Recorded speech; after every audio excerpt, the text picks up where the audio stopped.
Kalau melihat betapa susahnya anak-anak Aceh, betapa melaratnya, susahnya mereka, maka saya tidak heran, maka wajar kalau mereka itu ingin bebas dari Indonesia, ingin merdeka dari Indonesia. Jembatan putus. Pelan-pelan, aku pelan-pelan. Anak sekecil itu. Kaulah ibuku, cinta kasihku, terima kasihku, takkan pernah terhenti. Anak sekecil itu harus bertaruh nyawa ketika dia pergi ke sekolah. Ini pemerintah, mereka punya mata nggak sih? Punya perasaan nggak sih? Mereka melihat video seperti ini, apa yang mereka rasakan?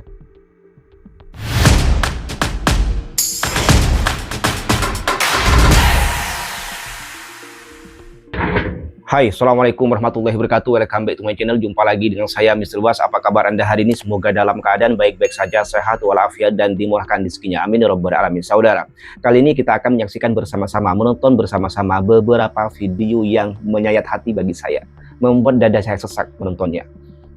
Miris sekali, ini terjadi di Indonesia. Video tentang anak-anak Indonesia, tepatnya anak-anak Aceh, anak-anak sekolah, harus pergi ke sekolah dengan menyeberangi sungai yang banjir dengan melewati tali yang tergantung di atasnya. Bayangkan, saya nggak berani melakukan itu.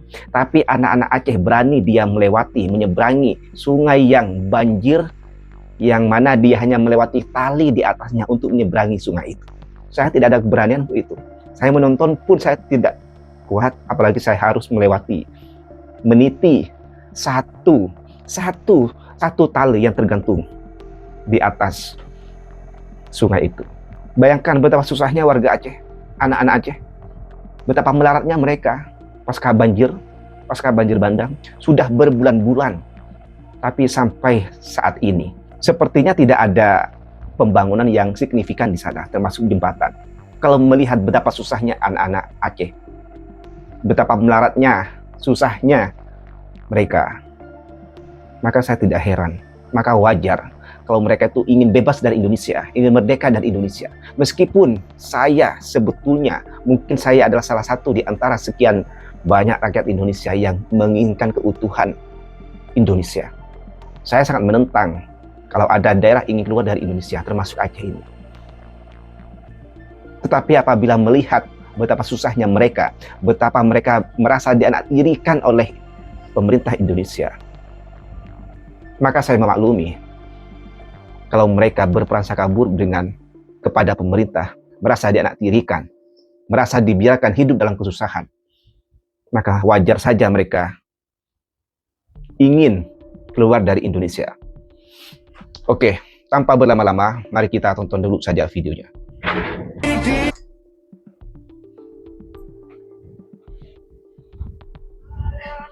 Oke, sebentar saya baca dulu captionnya ya. Siswa SD, sekolah dasar, kalau di Malaysia sekolah rendah. Siswa SD Negeri 10 Linge, Aceh Tengah terpaksa menyeberangi sungai dengan bantuan tali gantung setelah jembatan apung di kawasan Raja Payung putus akibat banjir yang terjadi pada Senin 20 April. Berarti baru kemarin ya. Kondisi ini memaksa para siswa menghadapi risiko saat berangkat ke sekolah.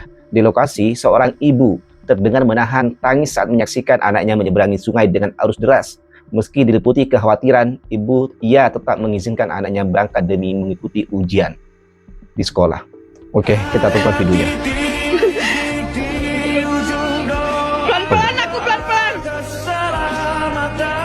Ya Allah, dari mana ya? Dari mana si anak-anak ini mengumpulkan keberanian menyeberangi sungai dengan tali seperti itu? Tali yang dititi, yang diinjak itu cuma satu. Ya, dia megang satu tali lagi di atasnya. Dari mana mereka mengumpulkan keberanian untuk menyeberangi sungai hanya dengan tali seperti itu? Jujur saya sendiri tidak ada keberanian. Mungkin saya hanya baru saja mau menginjak kaki tali itu, kaki saya sudah gemeteran. Ini bagaimana anak-anak Aceh seusia itu punya keberanian untuk menyeberangi sungai dengan tali? Itu nyawa, risikonya, taruhannya nyawa. Allah ya Allah. Jembatan putus. Pelan-pelan aku, Allah. pelan-pelan.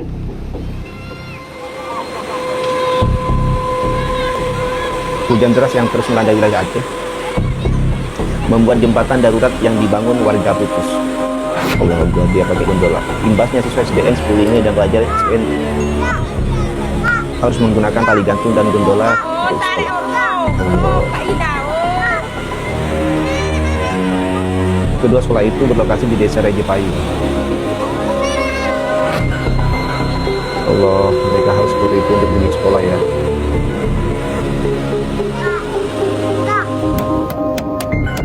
Sebelumnya warga sukarela membangun jembatan darurat. Warga sendiri yang berinisiatif membangun jembatan ya sebelum jembatan ini disapu oleh banjir. Ya. Yang berinisiatif membangun jembatan itu ya warga sendiri yang berinisiatif, bukan pemerintah. Membuat jembatan dari kayu. Loh, kemana pemerintah? Itu pendek sekali. Pendek sekali ke jaraknya dengan airnya. Ya wajar kalau ada banjir langsung tersapu, langsung ke bawah. Allah, dari mana ya mereka mengumpulkan keberanian untuk menyeberangi sungai dengan cara seperti itu? Saya pun tidak berani, saya sendiri tidak berani. Seperti inilah potret sehari-hari warga Desa Sikundo, Kecamatan Pantai Cermen, Aceh Barat, ketika melintasi Ini di Sungai Aceh juga, Merubu. ibu-ibu melewati, menyeberangi Sedikit dengan saja tali kehilangan seperti itu dengan keseimbangan, mengendong anak. nyawa Allah menjadi Akbar. taruhannya. Jembatan tali ini berada di atas sungai arus deras sedalam 3 meter. Allah ya Allah ya Rabbi, sungai airnya di bawah deras banget, di dalam banget. Warga Desa Sikundo dan Desa Jambak yang terletak di Kecamatan Pantai Cermin ini seakan luput dari infrastruktur yang layak selama puluhan tahun. Selama Sikundo puluhan terletak tahun. 20 km dari pusat Kecamatan Pantai Cermin atau sekitar 80 km Allah. dari pusat kota Melaboh.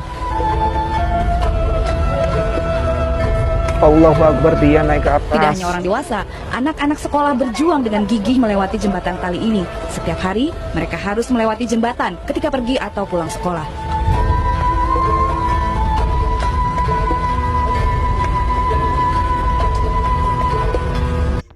Kalau yang video ini itu sudah 1 tahun yang lalu ya, sudah 1 tahun yang lalu ya, bukan baru-baru ini, bukan setelah banjir bandang di Aceh itu, tapi sudah 1 tahun yang lalu. Artinya tadi sudah dibilang berpuluh-puluh tahun, 10 tahun tidak ada pembangunan jembatan di sana. Artinya mereka sehari-harinya menghadapi kondisi seperti ini, menyeberangi sungai dengan cara seperti ini. Maka terjawab apa yang menjadi pertanyaan saya tadi. Dari mana mereka mengumpulkan keberanian dengan untuk menyeberangi sungai dengan cara seperti itu? Ternyata karena keadaan. Ya, setiap hari mereka melakukan seperti itu. Itulah mereka pada akhirnya mempunyai keberanian. Allah. Ini di Aceh, maka saya memaklumi mereka.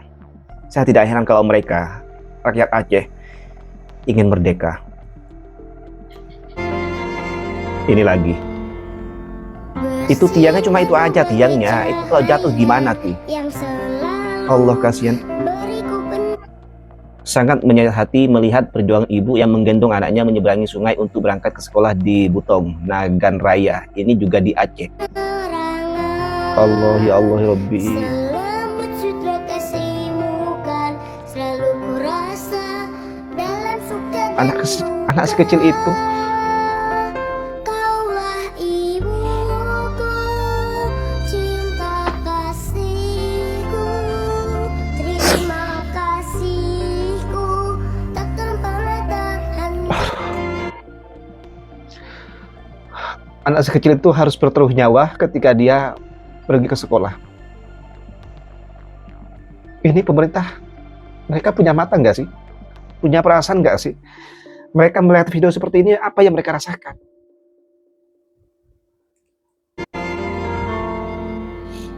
Bersinar kau bagai cahaya yang selalu beriku Itu kalau jatuh satu, jatuh semua anak sama ibunya. Selamat sutra kasih Anak sekecil itu, selalu dia meniti tali di atas dalam sungai. suka dan duka. Kaulah ibu, Allahu Akbar ya Allah. cinta kasih, Perjuangan mereka untuk pergi ke sekolah terima kasih, di negara yang sangat kaya ini. takkan pernah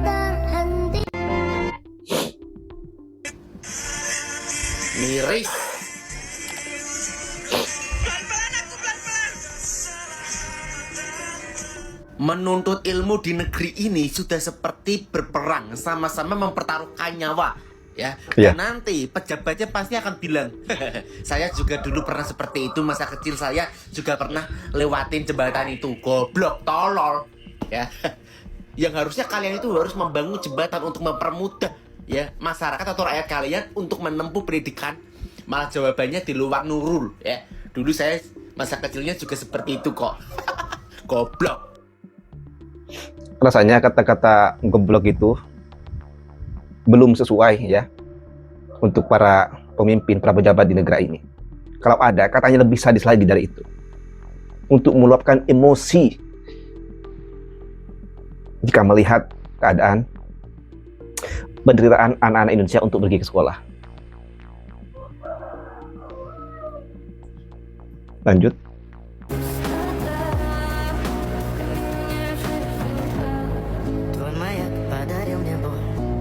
Takut, lumayan takut ya ibunya, merasa takut juga ya, tapi gimana lagi, gak ada cara lain untuk menyeberangi sungai itu.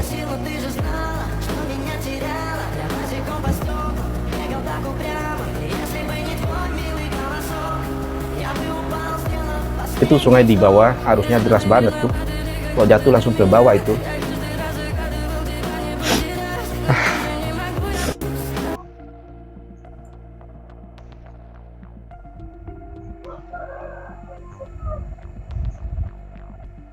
Inilah perjuangan guru menyeberang menggunakan kabel seling. Ini pasca banjir bandang waktu itu ya. Ini kayaknya di lokasi yang sama deh. Pasca banjir bandang dan longsor, akses menuju sekolah di Aceh Tengah masih terputus. Di tengah kondisi tersebut, sejumlah guru di Desa Bah, Kecamatan Ketol, harus menempuh cara berisiko demi tetap mengajar anak-anak di pedalaman. Aksi ini dilakukan pada hari pertama masuk sekolah pasca banjir bandang dan longsor yang melanda Aceh Tengah pada akhir November 2025 lalu. Tanpa pengaman atau pelampung, kedua guru terpaksa menembus derasnya arus sungai demi sampai ke sekolah. Dilaporkan hingga berita ini ditulis, akses menuju SMP Negeri 44 Takengon masih terputus akibat bencana. Penyeberangan menggunakan kabel seling menjadi satu-satunya jalur yang dapat dilalui. Perjuangan Kalau yang ini menjadi video agak gambaran lama. dedikasi guru Ya, di ini daerah tidak lama terdampak. dari banjir waktu itu.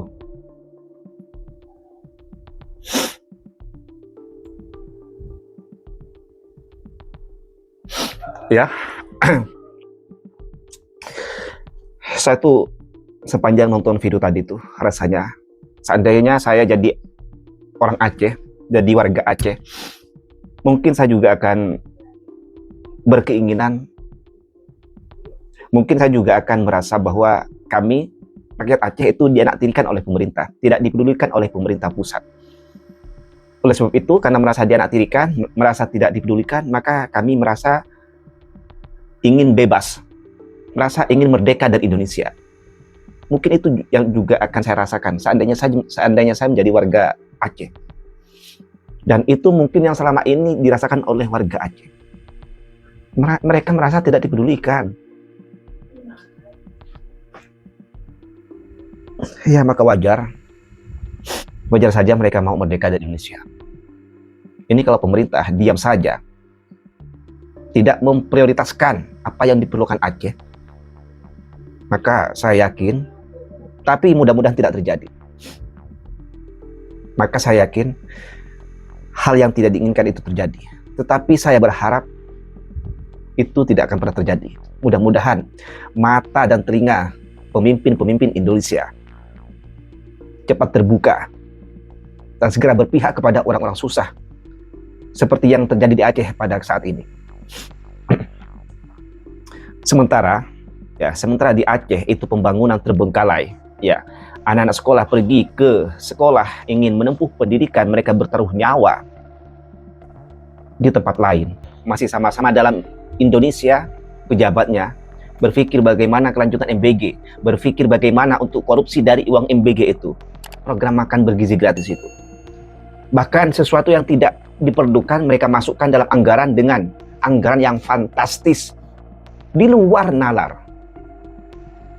Oke, kita tonton saja dulu videonya. Kemarin-kemarin ada yang nanya pendapat gua soal pengadaan motor listrik dan kaos kaki dari BGN ya. Ini terus terang guys, persoalan pengadaan kaos kaki 100.000 per pasang, ini gua tidak punya alasan untuk membenarkan. Walau diklarifikasi, kaos kaki itu tuh untuk perlengkapan pelatihan pendidikan SPPI yang diselenggarakan Universitas Pertahanan, buat gua tetap aja kemahalan. Karena ini kan pakai budget BGN. Ini bukan maksud gua. Sebentar, kaos kaki itu kan mereka bisa beli sendiri kan? Pegawainya itu kan bisa beli sendiri kan, kaos kaki itu tidak perlu dibelikan oleh pemerintah juga. Mereka gajinya itu udah lumayan mahal, udah lumayan tinggi dibandingkan guru-guru di Indonesia. Masa iya untuk keperluan pelatihan harus dibelikan oleh pemerintah? Kenapa mereka nggak disuruh beli sendiri cuma kaos kaki? Allahu Akbar. Kaos kaki pun dimasukkan anggaran dengan biaya yang fantastis. Buang-buang uang saja. Sementara di Aceh, tengok seperti apa. Pikir atau nggak ngerti barang ya, karena tergantung prioritas. 100.000 kalau buat atlet nasional itu kemurahan. Nah tapi kalau buat BGN yang konsentrasi besarnya adalah gizi, itu tetap aja kemahalan. Karena kan anak sekolah itu nggak akan nyemil kaos kaki SPPI kan. Jadi jauh dari rantai manfaat ke penerima program. Dan kenapa gue belum speak up soal ini bukan karena gue tone deaf, tapi ya gue kesel, cuma gue nggak mau kejebak hoax guys. Karena sebagai orang yang setuju dengan program MBG, gue bisa bedakan mana kritik karena peduli dan mana kritik yang dilebih-lebihkan, karena memang dari awal itu niatnya mau menutup program.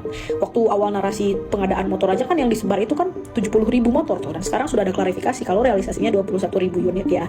Nah masalahnya pengadaan ini tuh sudah dilarang sama Pak Purbaya, dan kalau sekarang sudah terrealisasi, publik juga jadi mikir kan, ini apakah ada bagian pos yang dipres atau digeser. Dan kalau menurut gue nih ya, kebutuhan beli motor ini tuh sebenarnya nggak masalah ya kan, karena memang banyak daerah yang jalan-jalannya tuh butut, contohnya kayak di Cianjur tuh. Nah sekarang persoalan 21.000 motor ini tuh mau menyasar ke daerah mana aja, dan motor yang dibeli itu selaras tidak dengan nilai ekonomisnya, khususnya untuk jangka panjang. Apalagi tahun 2026 sekarang itu kan anggaran MBG itu 172 triliun, dan sekarang ada update baru nih ya, kalau KPK mengungkap 8 titik rawan korupsi MBG yang salah satunya adalah konflik of interest atau konflik kepentingan. Dan KPK juga menilai kalau program ini tuh terlalu BGN sentris, sehingga mekanismenya tuh perlu ditinjau ulang supaya lebih transparan. Ini bener guys, apalagi MBG itu kan memang dari awal program prioritas presiden. Ini Pak Prabowo niatnya mulia loh, jadi saya pikir Pak Dadan selaku ketua MBG itu mesti sigap ngurus-ngurusin kayak beginian ya. Nah sekarang share pendapat kamu. Kemarin ada yang nanya, ini juga motor listrik yang menurut saya mengada-ngada, yang tidak ada urgensinya sama sekali. Ya, sebanyak 25.000 unit motor listrik nanti akan dibeli. Dan itu anggarannya fantastis sekali. Alasannya membeli motor listrik karena banyak daerah-daerah yang jalannya rusak, sehingga mungkin perlu diantar dengan motor. Kalau memang itu kendalanya, karena jalan yang rusak, kenapa tidak jalannya aja yang diperbaiki, Bapak? Jalannya aja yang diperbaiki, bukan malah beli motor. Itu malah nambah-nambah anggaran, menghabiskan duit. Kerjasama dengan Kementerian Pembangunan Umum supaya jalan di situ diperbaiki, supaya halus, dan itu lebih bermanfaat bagi semua orang yang melintasi di jalan itu. Kalau cuma beli motor, siapa yang merasakan? Kalau jalannya yang diperbaiki, diperhalus, maka semua rakyat yang ada di sana yang berlalu lalang di jalan itu, mereka dapat merasakan manfaatnya. Ini kadang tidak masuk di akal. Hanya ingin mencari celah untuk korupsi, sesuatu yang tidak penting dianggarkan. Kalau memang jalannya rusak, kenapa jalannya tidak diperbaiki, malah beli motor? Kan gila. Lanjut. Sudah baca berita artikel ini? Prabowo mengatakan tidak masalah kita beli 70.000 motor listrik untuk karyawan MBG. Motor listrik. Bila perlu kita bangun rumah bersubsidi untuk karyawan MBG. Wih, hebat. Bila perlu bangun rumah, apa tadi? Rumah subsidi buat karyawan MBG. Allahu Akbar. Ini Bapak Prabowo, ini pemikirannya ditaruh di mana sih? Daripada bangun rumah subsidi untuk pegawai MBG yang sudah jelas-jelas mereka punya gaji yang cukup tinggi, ya, mendingan anggaran itu dipakai untuk pembangunan yang lain. Di Aceh tuh yang sangat membutuhkan. Ya, karyawan MBG itu spesial, semua fasilitasnya dipenuhi oleh negara.